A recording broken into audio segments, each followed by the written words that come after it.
ചങ്ങായിമാരെ, ഞാനിന്ന് പറയാൻ പോകുന്നത് നമ്മൾ അൻസാരി ഉസ്താദ് ചെയ്ത ഒരു ചാരിറ്റി വീഡിയോയെ കുറിച്ചാണ്. ദയവ് ചെയ്ത് ആരും ഈ വീഡിയോ കാണാതെ പോകാനും പാടില്ല.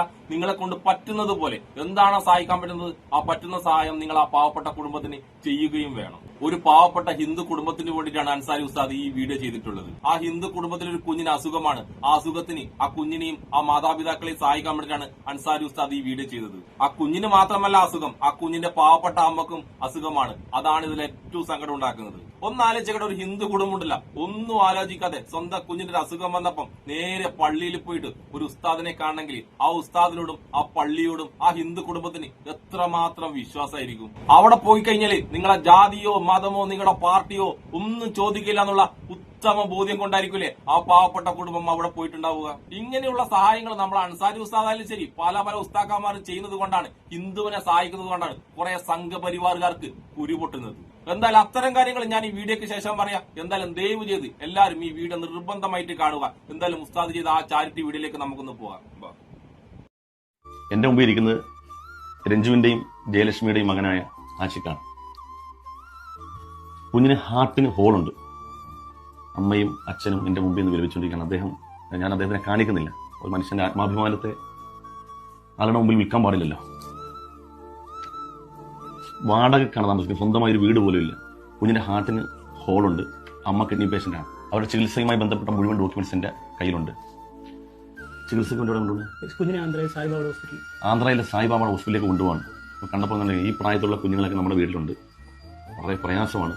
ഒരു രൂപ അവരെ കയ്യിലെടുക്കാനില്ല. ഒരു നേരത്തെ ആഹാരം പോലെ അദ്ദേഹം നമ്മുടെ പള്ളി കമ്മിറ്റിക്ക് കത്ത് കൊടുത്ത് ആ കത്ത് വായിച്ചിട്ട് എന്നോട് വിളിച്ച് പറഞ്ഞത് അത്രയും ദയനീയമായ അവസ്ഥയെക്കുറിച്ചാണ്. ആ കഥ കേട്ടപ്പോൾ നമുക്ക് തന്നെ സങ്കടം വന്നത്. അതൊക്കെ ഇത്രയും ചെറിയൊരു കുഞ്ഞ് ഈ പ്രായത്തിൽ ഹാർട്ടിന് ഹോള് വരിക, അതിനേക്കാൾ സങ്കടകരം അതിൻ്റെ അമ്മ കിഡ്നി പേഷ്യൻ്റാണ്. അപ്പോൾ നിങ്ങളെ കൊണ്ട് എന്തെങ്കിലും കഴിയുന്ന സഹായം ഈ നമ്പറിലേക്ക് കൊണ്ട് അയച്ചു കൊടുക്കുക. കുഞ്ഞിനെ വാടക താമസിക്കുന്ന പോലെ വാടക ദയവ് ചെയ്ത് അടിയന്തരമായിട്ട് അത്യാവശ്യമായിട്ട് ഒരു സഹായം ഈ കുഞ്ഞിന്റെ ജീവൻ രക്ഷിക്കാൻ നിങ്ങൾ ചെയ്യണം. ഈ ഒരു കുഞ്ഞേ ഉള്ളൂ, അവരെ പ്രതീക്ഷയും ഈ കുഞ്ഞിലാണ്. അതുകൊണ്ട് ഈ അമ്മയും അച്ഛൻ്റെയും വിലാപം സങ്കടം നമ്മൾ കേൾക്കണം. അത്ര ചെറുപ്രായത്തിലെ കുഞ്ഞിന് ഈ രോഗം, കുഞ്ഞിന്റെ അമ്മക്കാണെങ്കിൽ കിഡ്നി സംബന്ധമായ പ്രശ്നമാണ്. അപ്പം കുഞ്ഞിനെ നോക്കേണ്ട അമ്മയും രോഗി, കുഞ്ഞും രോഗി. ഇങ്ങനത്തെ ഒരു ദയനീയമായ അവസ്ഥ വന്നാലുള്ള അവസ്ഥയെക്കുറിച്ച് നമ്മൾ ചിന്തിച്ചു നോക്കി. ചേട്ടാ പറയട്ടെ, എന്താ വിഷയം? കുഞ്ഞിന് ഹാർട്ടിന് ഹോൾ ജനിച്ചപ്പോൾ 7 മാസത്തിൽ ഇങ്ങനെ കളഞ്ഞേക്കാൻ പറഞ്ഞില്ല. ഇതിന് വെയിറ്റ് കുറവായിരുന്നു. 700 ഗ്രാമേ ഉള്ളായിരുന്നു. ഞാൻ ഉണ്ടാക്കിയത് മൊത്തം ഇതിനു വേണ്ടി മൊത്തം മുടക്കിയിട്ട് 4.25 ലക്ഷം രൂപയോളം ഹോസ്പിറ്റലിൽ എനിക്കായിരുന്നു. എന്നെ സഹായിക്കാൻ വീട്ടുകാരില്ല, അച്ഛനില്ല, അമ്മയില്ല, ആരുമില്ല. ഞങ്ങൾ ഒറ്റയ്ക്ക് കിടന്ന് കഷ്ടപ്പെടുന്നതുകൊണ്ടാണ് ഈ ആശുപത്രികൾ മൊത്തം നടന്നു പോയത്. ഇപ്പം പറഞ്ഞാൽ വാടക പോലും കൊടുക്കാൻ ഞാൻ വണ്ടിയിൽ ഓടിക്കൊണ്ടിരിക്കുന്നു. വാടക പോലും കൊടുക്കാൻ പറ്റാത്തൊരവസ്ഥയാണ്. ഇന്നലെയാണ് ഇങ്ങനെ കൊണ്ടുവന്ന് ഞാൻ ഒരാൾ പൈസ ചോദിച്ച ശേഷം നാളെ കയറിപ്പോൾ പുള്ളി ഇന്ന് വിളിച്ചിട്ട് പറഞ്ഞു പൈസ റെഡി ആയിട്ടില്ല, നിങ്ങൾ വേറെ എന്തെങ്കിലും നോക്കിക്കോളാം. അപ്പോൾ ഒരു പൈസ ഒരു വഴിയിലൂടെ കിട്ടുമെന്നുള്ള പ്രതീക്ഷ ഒരാളിൽ ഇവർ വിശ്വസിച്ച് ഞാൻ പൈസ കുട്ടിക്ക് ഓപ്പറേഷൻ നടത്താനുള്ള പൈസ കിട്ടുമെന്ന് പ്രതീക്ഷിച്ചു. പക്ഷേ സമയപ്പോൾ അദ്ദേഹത്തിന് എന്തോ പ്രയാസം ഉണ്ടായി. നമ്മളതിനെ കുറ്റപ്പെടുത്തിയിട്ട് കാര്യമില്ല. അദ്ദേഹത്തിന് എന്തോ പ്രയാസം ഉണ്ടായി, കൊടുത്തില്ല. നമ്മളെല്ലാം കൂടെ ചേർന്ന് ആ കുഞ്ഞിനെ ജീവിതത്തിലേക്ക് തിരിച്ചു കൊണ്ടുവരണം. നിങ്ങൾ എൻ്റെ ഒപ്പം നിൽക്കില്ലേ? നിൽക്കുന്നു, പ്രതീക്ഷിക്കുന്നു. ഞാൻ പല ആവശ്യങ്ങളും പറഞ്ഞിട്ട് നിങ്ങൾ അത് ഒന്നിച്ചൊന്നായി ചേർന്ന് സാധിച്ചു തന്നിട്ടുണ്ട്. അതുകൊണ്ട് ഒരിക്കൽ കൂടി പറയാണ്, ഈ കുഞ്ഞിന്റെ ആവശ്യത്തിന് ഒറ്റക്കെട്ടായി നിന്നുകൊണ്ട് ആ കുഞ്ഞിന്റെ ജീവിതത്തിലേക്ക് തിരിച്ചു കൊണ്ടുവരാൻ നിങ്ങൾ ഈ കാണുന്ന അക്കൗണ്ട് നമ്പറിലും ഈ ഗൂഗിൾ പേ നമ്പറിലേക്കും കഴിയുന്നത് നിങ്ങളെ കൊണ്ട് കഴിയുന്നു. അത്ര ചെറുതാണെങ്കിലും ഈ അവസരത്തിൽ അത് വളരെ വലുതാണ്. സഹായിക്കുമല്ലോ, പ്രതീക്ഷിക്കുന്നു. എനിക്ക് ആദ്യം തന്നെ ഈ വീഡിയോ കാണുന്ന എല്ലാവരോടും പറയാനുള്ളത്, നിങ്ങളെ കൊണ്ട് പറ്റുന്നത് പോലെ എന്ത് സഹായം ആ സഹായം ഈ പാവപ്പെട്ട കുടുംബത്തിന് ചെയ്യണം.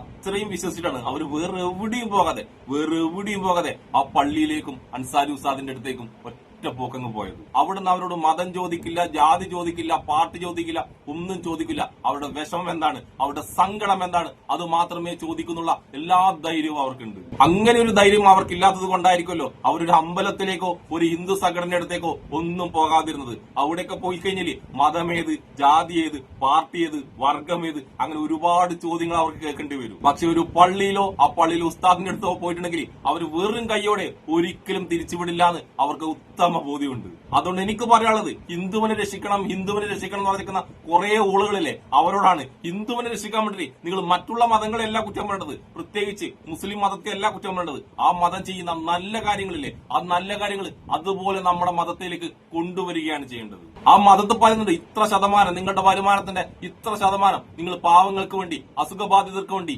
ഒന്നുമില്ലാത്തവർക്ക് വേണ്ടി ചെലവഴിക്കണം. അങ്ങനെയുള്ള നല്ല കാര്യങ്ങളുണ്ടല്ല, അങ്ങനെയുള്ള നല്ല കാര്യങ്ങളും നമ്മുടെ അടുത്തേക്ക് കൊണ്ടുവരാൻ നോക്ക്. അല്ലാതെ നിങ്ങൾ സംഖ്യകൾ പറഞ്ഞിട്ടില്ല ഇത്ര ശതമാനം വർഗീയത, ഓരോ സംഖ്യയും ഇത്ര ശതമാനം വർഗീയത കൊണ്ട് ഇങ്ങോട്ടേക്ക് വരണ്ടെന്ന് പറഞ്ഞല്ലേ, അതല്ല കൊണ്ടുവരേണ്ടത്. വർഗീയതക്ക് പകരം മനുഷ്യത്വം കൊണ്ടുവരാൻ പറ. അങ്ങനെ മനുഷ്യത്വം കൊണ്ടുവരണമെങ്കിലല്ല ഏത് സംഘടനയായാലും ആ സംഘടനയെന്ന് സംഘികളില്ലേ, സംഘികളെ പടിയടച്ചിട്ടുണ്ടല്ല പുണ്ടം വെക്കണം, എന്നാലേ ആ സംഘടന നന്നാവും. ഒരു മുസ്ലിം ഉണ്ടല്ല, മുസ്ലിം മതത്തിലുള്ള ആൾക്കാരെ മാത്രമല്ല സഹായിക്കുക, അവർ ഏത് മതമായാലും ആരായാലും സങ്കടപ്പെടുന്നത് അസുഖബാധിതർ ആരാണോ അവരെ തീർച്ചയായും സഹായിക്കും. നമ്മൾ മറ്റുള്ള മതങ്ങളെ സഹായിച്ചില്ലെങ്കിൽ കുഴപ്പമില്ല, ഹിന്ദു മതപ്പെട്ട ഒരുപാട് പാവപ്പെട്ടവരുണ്ട്, അവരെങ്കിലും സഹായിക്കണം. അങ്ങനെ സഹായിക്കണമെങ്കിൽ ഞാൻ ഈ പറഞ്ഞില്ലേ സംഘപരിവാർ സംഘികള്, അവരെ ആ കൂട്ടത്തിൽ കൂട്ടാനേ പാടില്ല.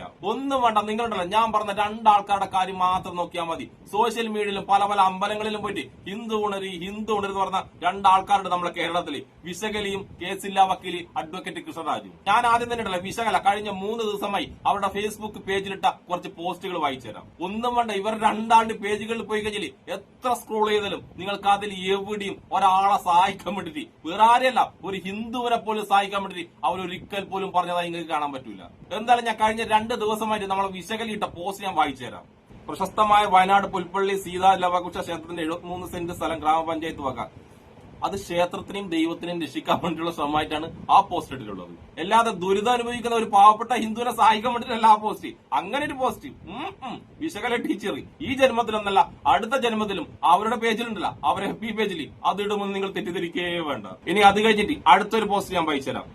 മഹാമാഘത്തിന്റെ പുണ്യം തേടി തിരുനാവായിലേക്ക്. എന്റെ വിശകലെ, നിങ്ങൾ പുണ്യം തേടി മഹാമാഘത്തിനല്ല, ഇനി കുംഭമേളക്കല്ല, ഇനി ഏത് ക്ഷേത്രത്തിൽ പോയിട്ടും യാതൊരു കാര്യമില്ല. നിങ്ങളുണ്ടല്ല നിങ്ങളെ മനസ്സിൽ ആ വർഗീയ വിഷയമില്ലേ, ആ വർഗീയ വിഷം ഒഴിവാക്കാൻ നോക്ക്. എന്നിട്ട് ഏതെങ്കിലും ഒരു മനുഷ്യനെ പോട്ട് ഏതെങ്കിലും ഒരു ഹിന്ദുവിനെ തന്നെ ഒരു രൂപയെങ്കിലും കൊടുത്തിട്ട് ഒന്ന് സഹായിക്കാൻ നോക്ക്. അങ്ങനെ നിങ്ങൾ സഹായിച്ചിട്ടുണ്ടെങ്കിൽ നിങ്ങൾക്ക് എന്തെങ്കിലും ഒരു പുണ്യം കിട്ടും. അല്ലാതെ നിങ്ങൾ പുണ്യം കിട്ടാൻ വേണ്ടിട്ട് എവിടെ പോയിട്ടും ഏത് അമ്പലത്തിൽ പോയിട്ടും എത്ര പ്രാർത്ഥിച്ചിട്ടും ഒരു കാര്യമില്ല, നിങ്ങൾക്ക് പുണ്യം കിട്ടൂല വിശകലെ. ഇനി വിശകലിട്ട ഒരു പോസ്റ്റും കൂടി ഞാൻ വായിച്ചു തരാം.